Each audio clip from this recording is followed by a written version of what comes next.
Hi guys, I want to share 3 lessons in story structure with you from the book Cirque du Freak by Darren Shan.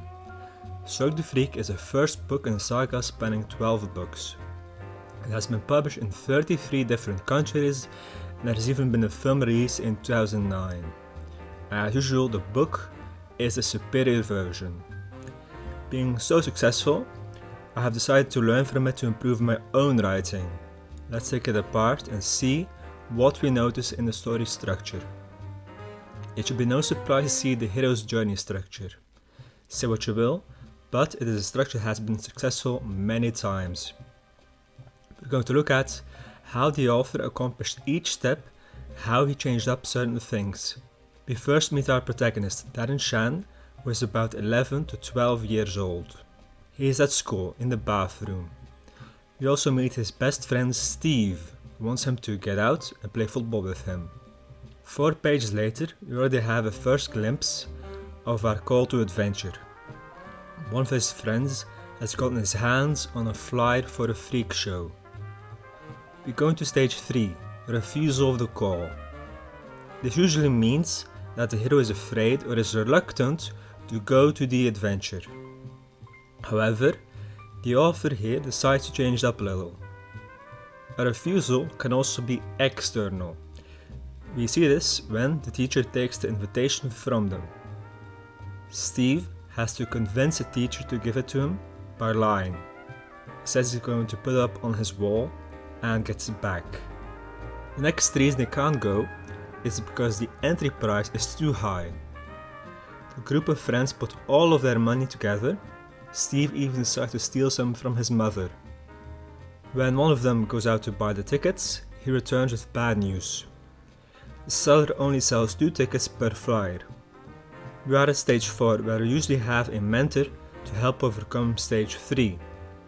They gather some pieces of paper, mix it with one of the tickets and throw it in the air.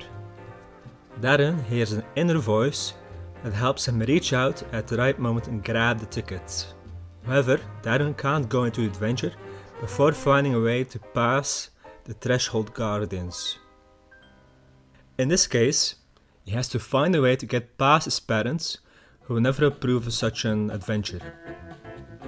He decides to lie and tells them he is going to stay the night at Steve's place.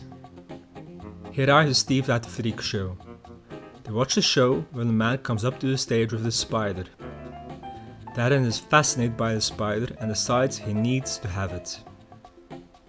Steven, meanwhile, is disturbed by the spider's owner, Larkin Krebsley, of which he has seen a very old painting.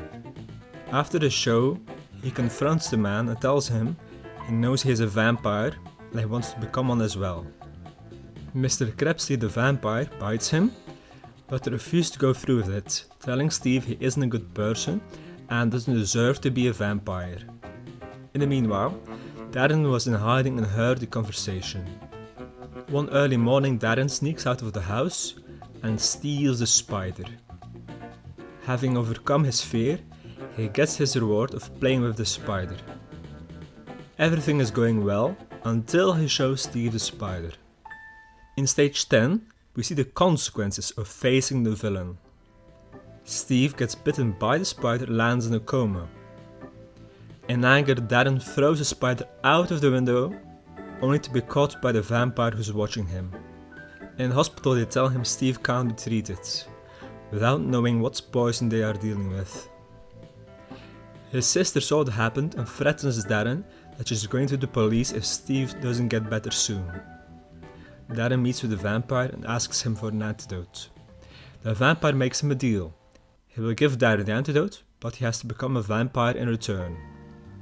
Darren agrees to the deal, after which they fake his death. Now he can lead his new life as a vampire's assistant. Here are the 3 lessons we've learned from this book. First, we've learned to be fast in getting to the call to adventure. Second, there are different refusals and mentors for you to use. Third, make sure facing the villain has consequences for your protagonist.